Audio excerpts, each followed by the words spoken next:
Well, this is James Buckland and we're going to be talking today about the murder on 54th Street. We're going to talk about some surprises that was found in the charges. This and a whole lot more on today's Charlie Crime Talk. The views and opinions expressed in this presentation are solely those of the individuals interviewed or participating and do not represent those of Charlie Crimebuster nor Peacemaker Network. All individuals described or mentioned in the presentation should be considered innocent until found guilty in a court of law. This presentation contains subject matter such as violence and graphic descriptions, which may not be suitable for all audiences. Listener and viewer discretion is advised. James, it's just a couple of days before Christmas. It is. It is. Has Santa got you on the naughty list or are you on the good list? Yes. Okay, that was like a little bit of both ways there. No, I think I've been pretty good this year, I think. All right, good deal. Well, we know somebody that wasn't good this year. The guy we're talking about on this That's right. Podcast, you know. Yep. Mr. Mangione. And we're going to talk about him. Before we do that, how about telling the folks about where they can find us online and all of our own digital footprints that we're leaving? Absolutely. Thank you, Charlie. Well, here at Charlie Crimebuster, we welcome comments, suggestions, opinions, and even if you disagree with us on any one of our viewpoints, we still like to hear from you. And we call it a reach out with a shout out, and you can email Charlie at charliecrimebuster@gmail.com. That's charliecrimebuster@gmail.com. Or you can either call us or text us at 407-917-2211. That's 407-917-2211. And also, you can be a supporter of not only our men and women in the military and law enforcement and first responders, but you can also be a badge member, BADGE, for only $3 a month by visiting peacemakernetwork.com. Peacemakernetwork.com. And if you're a true crime junkie and would like to binge-cast, as we call it, you can listen to previous podcasts from our website at charliecrimebuster.com. That's charliecrimebuster, all one word, .com. And our podcasts are on many of the popular podcast platforms, Apple, and also on TikTok and Facebook. So you can visit us there as well, Meta/Facebook page, and send us a like if you like our programming. And also, if you have anything that you would like to say, we certainly would like to hear from you. And if you want to keep up with all the things that we deliver here, you can subscribe here on our YouTube channel. And every time we drop an episode, a brand new episode, you'll be notified immediately. And we want to say thank you. There you go. You want to hit that subscribe button, right? That's right. Hit the subscribe button. Well, James, before we get into the focus of it today, I got something I wanted to share about some of our other cases, and also I wanted to make an apology. I want to tell you all about that in a moment. But first of all, interesting enough, over the weekend, there were some things happening in New York City. There was a lady on the subway, believe it or not, James, she was actually sleeping there, and this person came and literally set her on fire. Did you read about that? I did, and come to find out, he is an unregistered alien to the United States. Yep. And then on top of that, there was another lady that was stabbed on the subway. Oh, So I think that this more, this just tells us more and more what a hero Penny was yes. to come to the rescue of those people on that subway. If people do not think that these people can't be a threat to their safety and to their very life, then they're living under a rock. Yes, There are some dangerous people out there, there are. and we don't know. We don't know exactly what would have taken place if Penny had not got involved. But Penny said he couldn't take that, couldn't take that chance. Yeah. Yeah. This guy gets on the subway. He's threatening people. He's saying, I want to kill someone. He says, I don't care if I spend the rest of my life in jail. That is a threat, Yeah. And he reacted to that threat, thankfully, and perhaps saved some lives. We don't know. I'm just so glad that the jury got that one right. I And agree. it brings me to another thing that we're going to be talking about in the show tonight. And there's with Luigi Mangione, there's a lot of people today who are actually hailing him as a hero. Right. And when you put Penny up and him, there's just no comparison. There is no Well, I comparison. heard today, believe it or not, somebody said, well, just like people supported Kyle Rittenhouse, Hmm. by Hmm. giving him to his defense fund. A Right. lot of money was raised outside of the state where that took place. These are Right. people all over the country that gave to his defense fund. So there are people now giving to his defense fund, Luigi's defense fund. And he said it's just like that. But I don't think that's a good comparison because No. Kyle Rittenhouse, he actually fired in self-defense. Right. He didn't go out and shoot somebody in the back, Yeah. you know. That, He that's he that's was so actually disturbing, running you know. away from it, trying to keep it from happening. Yeah, that's it's so So, this guy who suddenly decided to bring that into as that's a similar situation, that guy needs, he needs to have his oil checked or something like that. I mean, he's just off of it. That's not a good comparison. And it's folks, not. if you think you can compare the support that Kyle Rittenhouse is getting or got to the support that this guy's got, you need to go back to our series that we did Hmm. on. I think I called it "The Boy with a Rifle." Right. Yeah, the kid with a rifle. Right. You Kid with need the to go rifle. back to charliecrimebuster.com, go to that series, and you're going to find that it cannot be compared. That's right. It just blows my mind that these people are thinking that this guy, that Luigi Magion, that he is a hero. Now, the apology I have to make is I've been mispronouncing his last name. I've been calling him Maggiani. Well, it's not Maggiani, it's Magion. But my apology is not to him because I don't care what I call him. Yeah. My apologies to our listeners. I did mispronounce his last name. It's Magion, not Maggiani.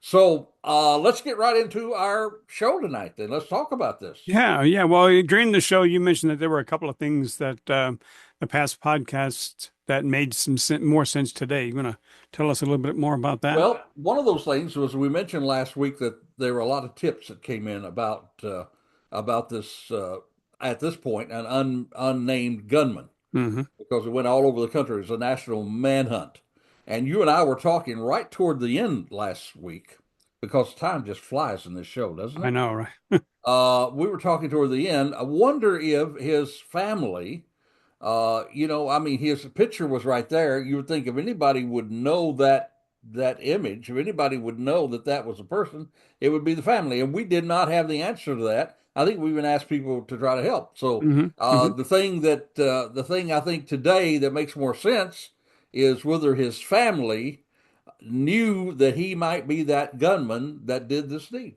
Right, right. So, what was the answer to that question?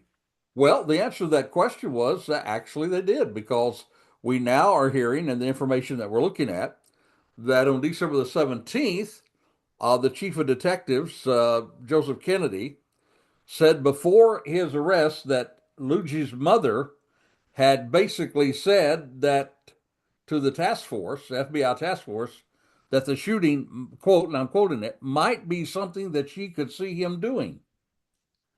Wow. So, that's pretty huge because that means even before he was spotted in McDonald's, Hmm. this tip had come in that Luigi Maggione was perhaps possibly that person. Hmm. So they already had a name. Now, how fast they would get on that name, and then at that point, how fast they could find him, we don't know. Right. But I think it's a bittersweet situation. Hmm. I would hate as a parent to have to tell someone that I thought my child did murder someone, wouldn't you? Yeah. You know? And so that's sad, That would but be at that the would same definitely be time, disturbing. you got to admire her for, saying, "Hey, this is the truth of the matter. It could have been him." So, what are some new things that we're learning about the shooter? Well, there's just so that's the thing that happens. Once somebody is found or somebody's identified, then you begin to pull in all sorts of information. Well, we've already pulled in. We told him last week that one of the surprises was that he was not a insurance policy holder with United Healthcare, even though he was the one allegedly that gunned down CEO Brian Thompson, the head of the United Healthcare, as the CEO. Even though he gunned him down allegedly, he was not a part of the United Healthcare. I am, but he wasn't. And so I was a little surprised about that. But we do know also that in the same time, he certainly had the healthcare industry in mind, and he said in his writings that United Healthcare was the largest. So we know that. But now here's something else that really I thought was very interesting. When we were reporting on this, we were reporting on the information that was given to us at the time. And the report said that he was dropped off at the bus station. We believe, from everything we could tell, that he came to New York on a bus Mhm. that originated from Atlanta. So then, when he was dropped off by that cab there at the bus station, I think authorities pretty well had the same idea that he probably left on the bus. But now we know, according to the investigation, that they believe that he left the bus station, got on a subway, went up to where the train station was, and got on a train. So Interesting. the way he got out of town was probably not on a bus, it was probably on a train. Now, the question I have, James, and the thing that makes me want to think, do you think that maybe he was listening to the news Hmm. and he found out that they had already very quickly they pointed out that they thought he got there on a bus. Right. So did he listen to the news and say, okay, they think I'm going to go back to Atlanta where this originated at? We don't know that he got on in Atlanta. He could have gotten on to any place from Atlanta to New York. We do know that some people said they saw him in Washington, D.C.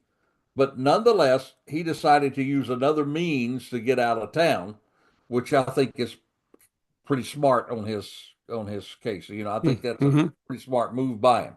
So that's one thing we know. The other thing we mentioned last week, he has this obsession with Unabomber. He called these corporations part of the mafia, said they got too powerful, and that they abuse people for immense profit. He said that somebody had to shine a light on that. He Hmm. said all corporations are corruption and greed, and he said he was the first to face it with brutal honesty. This is a quote that you've seen a lot if you've been following this. It says he wrote that the United States had the most expensive healthcare system in the world, but yet it ranks 42 in life expectancy. So there's it's the writings right there. He had a beef with the health insurance industry, and he wanted to bring attention to it by murdering this guy in cold blood. That's basically it. So that's some of the things that we learned. Well, when we talked last week, we wondered how he could spend so much time in Hawaii if he's no longer employed as a software coder. So what do we find out about that? Well, among other things, we found out that he traveled a whole lot more than just Hawaii. We now know that in this last year, he was spending time in Asia, Hmm. several countries he had told other people that he had traveled to, and that he had spent time in Japan. So, I don't know about you, but when I travel, I have to spend money to travel, right? Yeah. So he certainly had to spend money, but then they're telling us now one of his friends said that he had told him that he had $6 million in a bank account. Yep. So, I don't know whether that's true or not. Maybe he was just bragging to this friend because we don't really know what to believe when he says stuff. I mean, he's not the most trustworthy person, I think. But there's one thing we do know. He came from an extremely wealthy family. Right. And we do know that no doubt he had access to all kinds of money. So I don't think money was a problem for this guy. I think he had all kinds of money. I think he went to an elite school, right? That costs Yep. money. He owned a 3D printer. That costs money. He went Yep. to all these places. That costs money. He made money by being a coder. So on top of that, he had that money. So I just don't think that money was a problem with him, and I think it's easy to realize how he could do that because I think he's been living off of his mom and dad for all of his life. Yeah, I'm I'm with you on that as well. Yeah, you can't just travel the world and not have some type of connection somewhere, Yeah, right. right? I mean, and just to digress a little bit, and this might hit a nerve with some people out there, and they may be contacting us and say, "Hey, why don't we pull that out and dust it off and take a run on it?"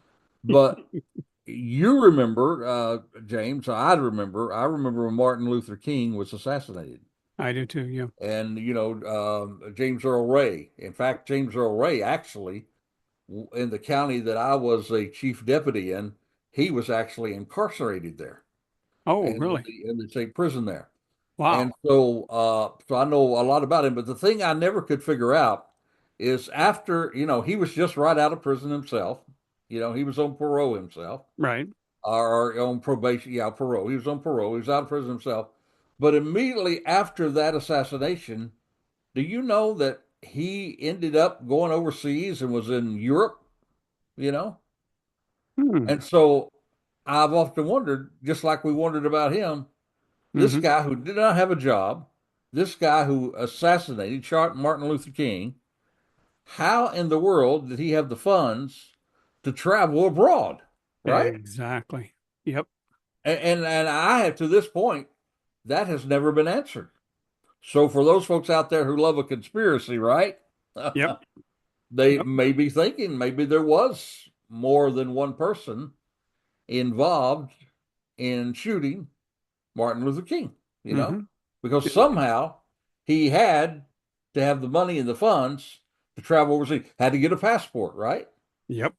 Had to do all that. But how did he do it? How did a guy right out of prison who did not have a job manage to get to Memphis, shoot Martin Luther King, and then go? So that's of course not having anything to do with this case, but it brings us to those same kind of questions. You always ask those questions when you're investigating, right?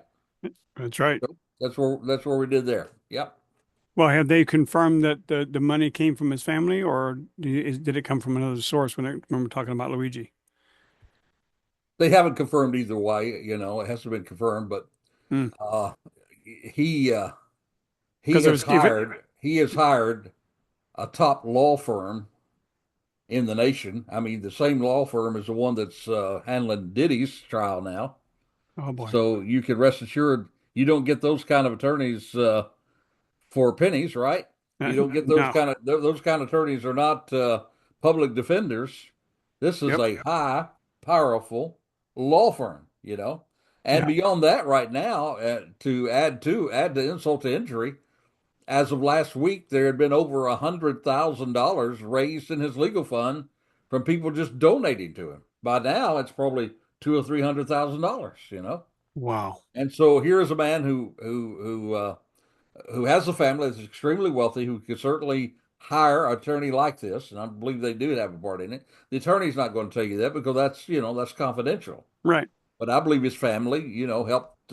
I don't think Luigi even know who to call, but I think his family said we're going to get the best of the best, and so they have a very high, powerful law firm coming in there. So we know that costs money, and $100,000 won't do it. I guarantee you that they raise in his legal fund.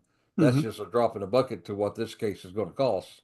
So sure, I can't say that it's been proven, but I think most people out there would agree with you and I that his family's footing the bill. I'm with you on that as well. Well, we know that he read a couple of books, The Secret Assassin by Joseph Conrad and also Confessions of an Economic Hitman by John Perkins. What else can you tell us about that? Because you said that a Well, man I is mean known by that's the book he reads. you often say you can know a man by the books he reads, That's right? right. That's right. And he read several things. He read something about from the Unabomber. He Yep. even commented after he read that he left a posting about Hmm. it, Hmm. Hmm. and said that he was a revolutionary, political revolutionary. So we know he admired him.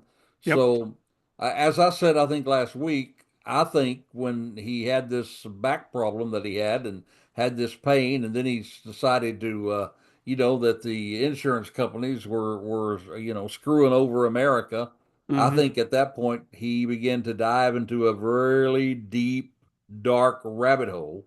Mm-hmm. And I think these two books says it all, right? The Secret Assassin. What did Yes. he do? He assassinated him. The Mm-hmm. Confessions of an Economic Hitman. Uh, Mm-hmm. he talked about the economics of the country and how that's going wrong. So I think, I don't know for sure whether that's going to,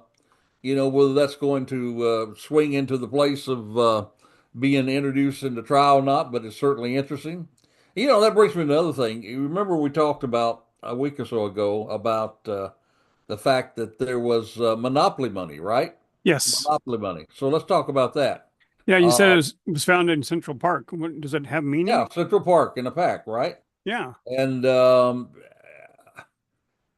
I've wondered, why he left it there. Uh, did he think that particular backpack would be easy to recognize and getting away, or was he going to leave a message behind?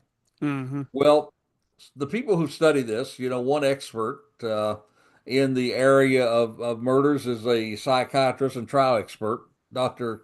Carol Lieberman, she is. Mm-hmm. And she says that she thinks that he had intended, after he shot Brian Thompson, he probably intended to take that money and just spread it over the body, talking about the fact that Thompson's a high executive, gets paid millions and millions of dollars.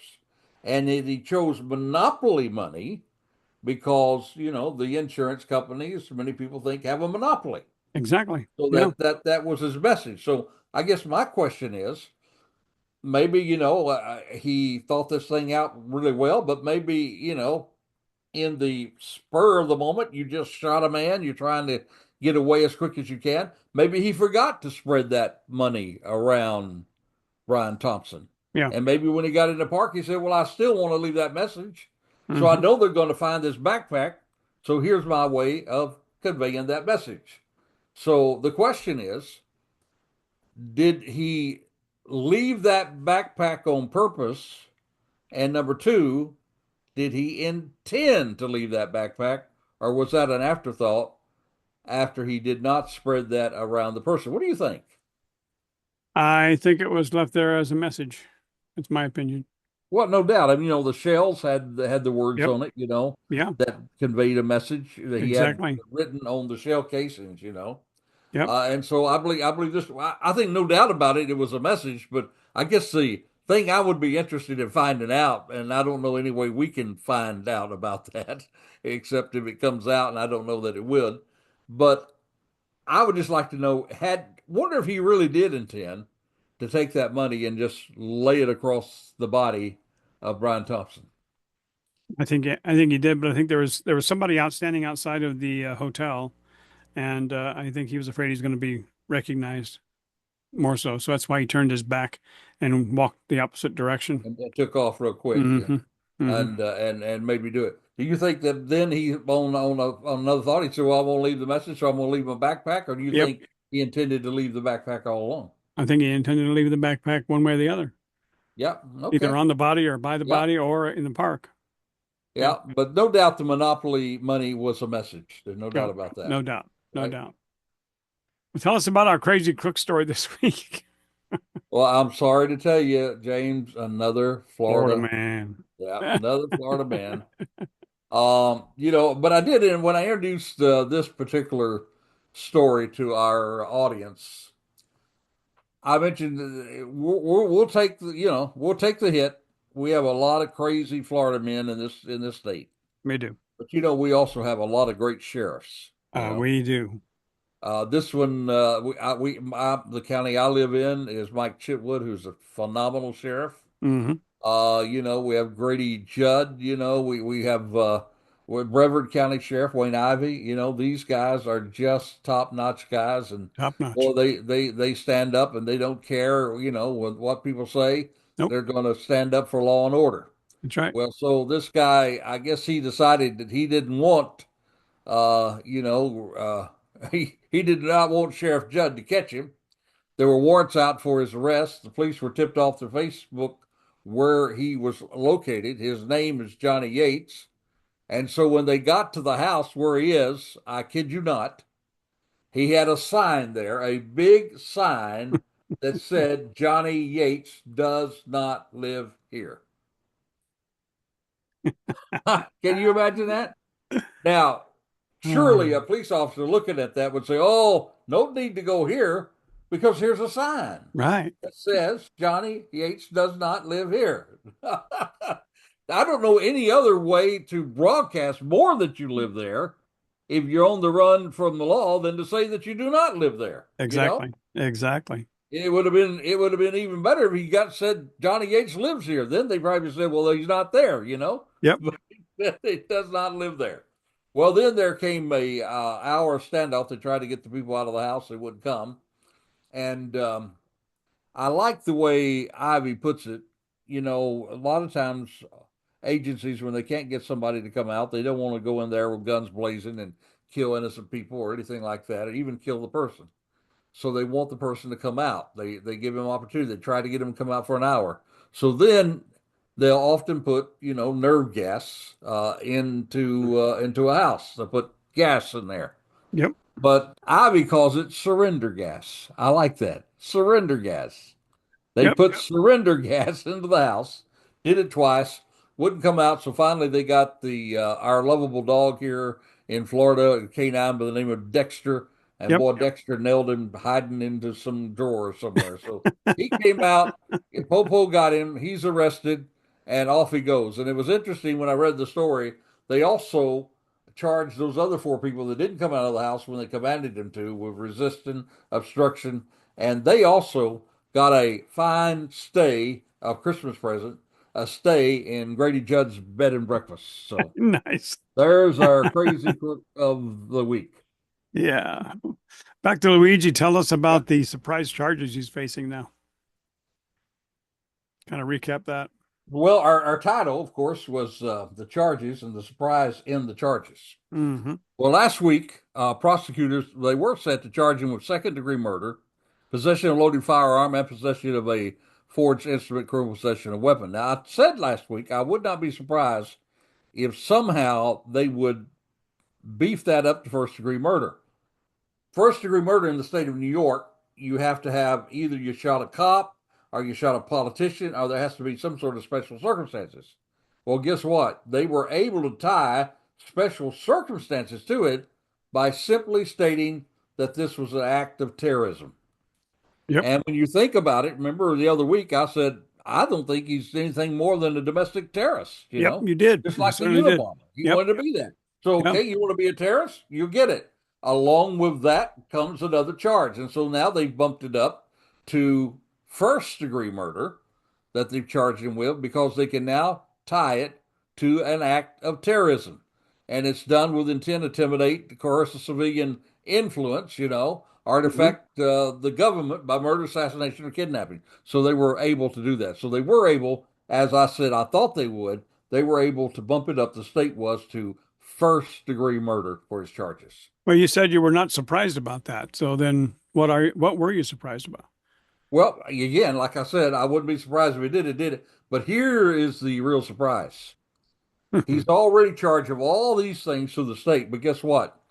Now the federal government stepped in, and Uh-oh. now Uh-oh. he has been charged federally.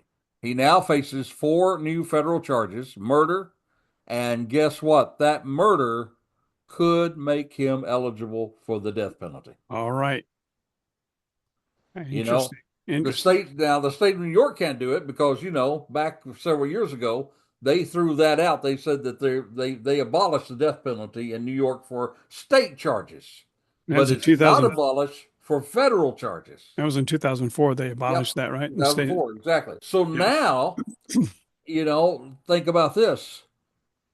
Do you think, as I thought, maybe in his mind, in Luigi's mind, he thought, well, because I always wondered, why did he go to New York? New York has the biggest, the largest police department in the world. New Hmm. York has cameras just about on every corner. That's proven how they found him. Right. So why did he go to New York? Maybe, James, he went to New York because he knew that New York has the most liberal charging statutes. And that in New York, he would only be charged with second degree murder. And in New York, he would not get the death penalty. Mm-hmm. But now I say, surprise, surprise, surprise.